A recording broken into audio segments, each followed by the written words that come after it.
आप आईपीएल की Lucknow super giants के मेंटोर हैं। क्या आप मानते हैं कि आईपीएल ने क्रिकेट की तकदीर और तस्वीर को दोनों को बदला है? जी हाँ, बिल्कुल। एक क्रिकेटर का टेन्योर सिर्फ 35 या 36 साल तक का ही होता है। हम बॉलीवुड की तरह या फिर पॉलिटिशियंस की तरह नहीं है जो 80-80, 90-90 साल तक काम करते हैं, जो 60 साल 70-70 साल तक एक्टिंग करते हैं। 35 साल की उम्र में सिर्फ 15 ही लोग इंडिया के लिए खेलते हैं, बाकी लाखों बच्चे, हज़ारों बच्चे खेलते हैं क्रिकेट। तो उनके लिए फाइनेंशियल सिक्योरिटी कितनी इंपॉर्टेंट है, उनको भी अपना घर परिवार, माँ बाप को देखना है। आईपीएल ने वो प्लेटफॉर्म, वो फाइनेंशियल सिक्योरिटी उन बच्चों को दी है। थ्योरी होती है कि इंडिया की परफॉर्मेंस इफेक्ट हो जाती है जब 2 महीने आईपीएल खेलते हैं, उसका असर टीम इंडिया की परफॉर्मेंस पे पड़ता है। तो उस क्रिटिकल अप्रोच को आप कैसे देखते हैं? उस क्रिटिकल अप्रोच को शायद ये बहुत लोग नहीं बोलेंगे और मेरे को बोलना चाहिए, क्योंकि मुझे लगता है यही सच्चाई है और ये सच दुनिया के सामने आना चाहिए। जी, हमारा देश टीम ऑब्सेस्ड देश नहीं है, इंडिविजुअल ऑब्सेस्ड देश है। हम इंडिविजुअल्स को अपनी टीम से बड़ा मानते हैं। बाकी देशों में, चाहे इंग्लैंड, ऑस्ट्रेलिया, न्यूजीलैंड में टीम बड़ी है, इंडिविजुअल बड़ा नहीं है। और ये जो सारे स्टेक होल्डर्स हैं ना इंडियन क्रिकेट के, ब्रॉडकास्टर से लेके मीडिया से लेके सबसे लेके, अल्टीमेटली अनफॉर्चुनेटली ये एक पीआर एजेंसी बन के रह गए हैं। ब्रॉडकास्टर्स नहीं हैं, ये सिर्फ 3 लोगों को पूरा दिन दिखाएंगे। आपने 50 रन बनाए, मैंने 50 रन बनाए, पूरा दिन अगर आप मुझे दिखाएंगे तो सारी जनता को ये लगेगा मैं ही स्टार हूँ।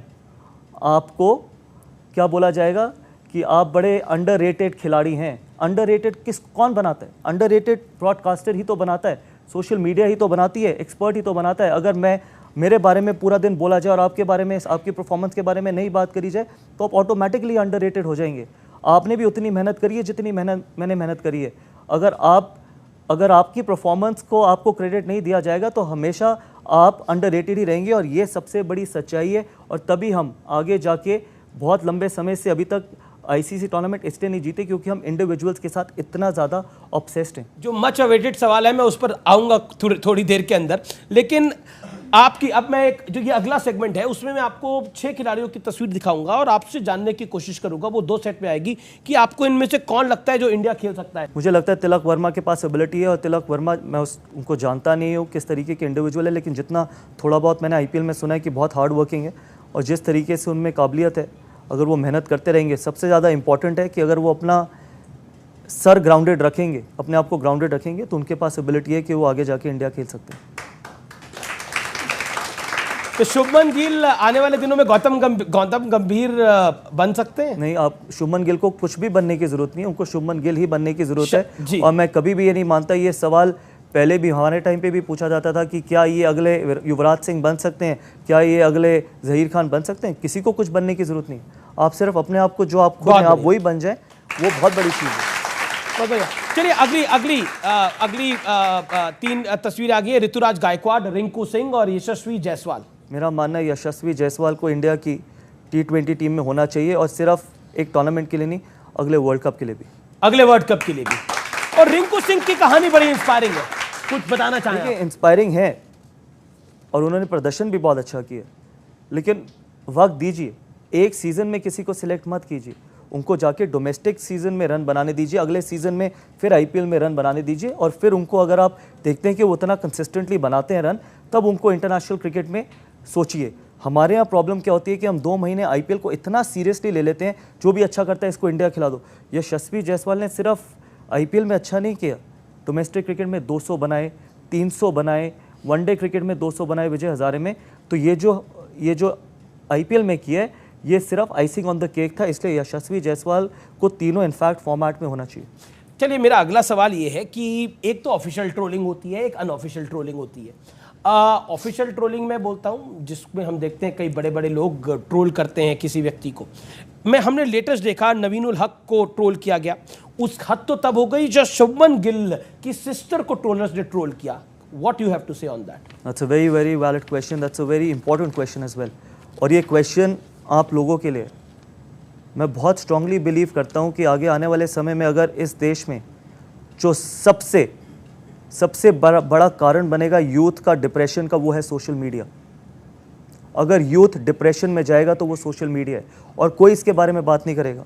वो चीज़ सच नहीं है जो खरीदी जा सके। आप ट्रोल्स खरीद सकते हैं, आप फॉलोअर्स खरीद सकते हैं, आप बॉट्स खरीद सकते हैं। तो जो चीज़ बिकाऊ होती है वो सच कैसे हो सकती है? सोशल मीडिया पे अगर आप रहना चाहते हैं आप रहिए, मैं मना नहीं कर रहा कि आप सोशल मीडिया पे मत रहिए लेकिन सोशल मीडिया को अपनी ज़िंदगी का पार्ट मत बनाइए। आपको बुरा लगा जब शुभमन गिल की सिस्टर को ट्रोल किया गया, जब नवीनुल हक के साथ ये हुआ? You felt bad? देखिए, I feel bad for everyone, not only Shubman Gill, not only Naveenul Haq, for everyone. जो ट्रोल कराते हैं उनके लिए भी और जो ट्रोल होते हैं उनके लिए भी, क्योंकि जो ट्रोल करवाते हैं वो भी एक दिन ट्रोल होंगे।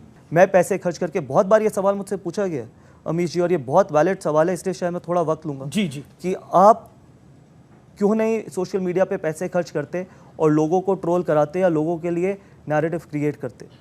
और शायद मैं बहुत लोगों से ज़्यादा पैसे खर्च कर सकता हूँ जो लोग इस तरीके से पैसे खर्च करते हैं ट्रोल करवाने के लिए या दूसरे की इमेज ख़राब करने के लिए, मैं कर सकता हूँ। लेकिन मैंने अपनी ज़िंदगी सच पे जीने का प्रॉमिस किया। हम 5,000 लोगों को रोज़ अगर 1 रुपये में खाना खिलाते हैं तो उसकी कॉस्ट है। अगर मैं वो 5,000 लोगों का खाना बंद करके वही पैसा सोशल मीडिया पे लोगों को ट्रोल या अपनी इमेज बेहतर करने के लिए लगा दूँ तो शायद आज मैं भी उसी तरीके का ब्रांड होता। लेकिन मेरे लिए वो 5,000 लोग जो भूखे हैं उनका पेट भरना बहुत ज़रूरी है, क्योंकि मेरे घर में 2 छोटी बच्ची हैं। कल जब वो बड़ी होंगी तो उनको ये बोला जाएगा, अगर उनसे ये पूछा जाएगा कि आपके फादर किस तरीके के व्यक्ति थे, तो उनको खड़ा होकर ये बोलने में हिम्मत होनी चाहिए कि वो रोज़ 5,000 लोगों को खाना खिलाते थे, 5,000 लोगों को ट्रोल नहीं कराते थे। वर्ल्ड कप आगे हमारे सामने है। देखिए, ये हर सीरीज में एक बार ही बैटिंग कोलैप्स ज़रूर होता है हमारा, पर वो जायज़ ज़रूर, हमारा नहीं, हर टीमों का होता है। तो ये है कि उस बैटिंग कोलैप्स को ना होने दे, उसके लिए क्या कर सकते हैं। क्योंकि हमारे टाइम में भी होता ऐसा नहीं कि हम लोग सारे मैचेस जीते थे, हम लोग हारते थे, बहुत सारे सीरीज आ रहे हैं, तो एक पार्ट ऑफ द गेम है। बट ये है कि क्या गलतियां की हमने उसको ना दोहराएं दोबारा, या क्या विकेट बनाई है वो सेम विकेट ना बनाएं दोबारा दूसरे सेंटर पर। बट कभी कभी ये भी प्रॉब्लम हो जाती है कि अगर बीसीसीआई में आपस में एसोसिएशन के साथ कोई खिंचाव है तो उसके चक्कर में इंडियन टीम पिस जाती है, तो वहाँ विकेट ऐसा बनाया जाता है कि यहाँ पर इंडियन टीम जीते ही ना, क्योंकि उनकी लड़ाई चल रही होती है बीसीसीआई में। तो वो भी कभी कभी रीजन हो जाता है। एसोसिएशन टीम को ही हरवा देती है, टीम को हरवाती नहीं, विकेट ऐसा बना देती है कि फिर टीम उस पर कुछ कर नहीं पाती। क्योंकि मैंने तो बहुत देखा अपने कैरियर में, हमारे टाइम में बहुत, हम लोग नागपुर में एक टेस्ट मैच खेले थे, वो ग्रीन टॉप था। मोहाली में एक बार खेले थे, वहाँ पर ग्रीन टॉप था। तो कानपुर में खेले थे एक बार, वहाँ टर्निंग ट्रैक था।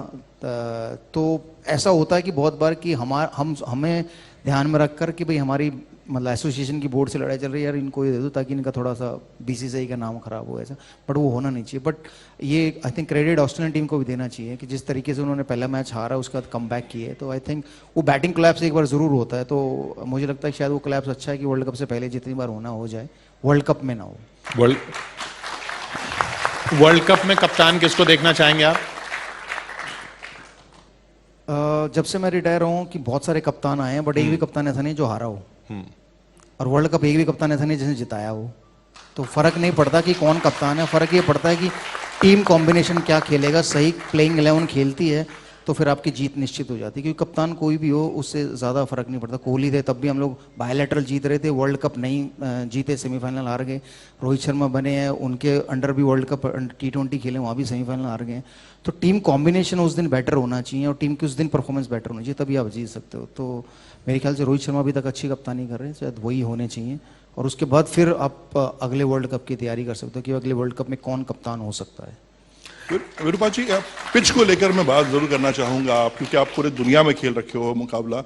हर बार ये होता है कि इंडिया में आके टर्निंग पिच, ऑस्ट्रेलिया कहती कि नहीं अच्छी पिच बननी चाहिए, तो क्या ये जायज है कि हम लगातार टर्निंग पिच को ही फोकस बनाएं, अपनी ताकत बनाएं? यार हम लोग ने कभी कंप्लेंट नहीं की ऑस्ट्रेलिया जाके कि हमें ग्रीन टॉप क्यों दे रहे हैं। हम लोग एडिलेड खेले, वहाँ एक बार ग्रीन टॉप मिला। हम लोग ब्रिस्बेन गए, वहाँ में ग्रीन टॉप मिला। पर्थ गए, हमें वहाँ ग्रीन टॉप मिला। सो हमारी तरफ से एक बार भी स्टेटमेंट नहीं आया यार फेयर विकेट होनी चाहिए जी, या फ्लैट विकेट होनी चाहिए या बैट्समैन के लिए विकेट होनी चाहिए। तो मुझे ये समझ में आता जब वो टीमें यहाँ आती हैं तो वो क्यों कंप्लेन करती हैं।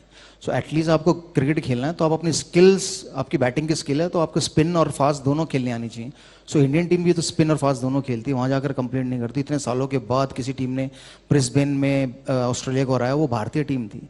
अगर हम लोग कंप्लेंट करते तो हम लोग वो मैच नहीं जीत पाते, टेस्ट मैच।